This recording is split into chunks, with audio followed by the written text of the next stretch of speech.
Hello guys, welcome back to another video of Techavro. Hope you guys having a great day. In this video I'm going to show you how can you turn off emoji on iPhone.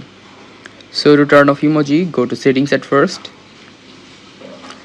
Now here you can see general option, click on general. After going to general, under date and time, here you can see keyboard, click on keyboard. Now in the top here you can see keyboards.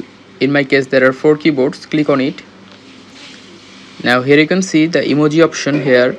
Just click the top right edit and just turn off emoji.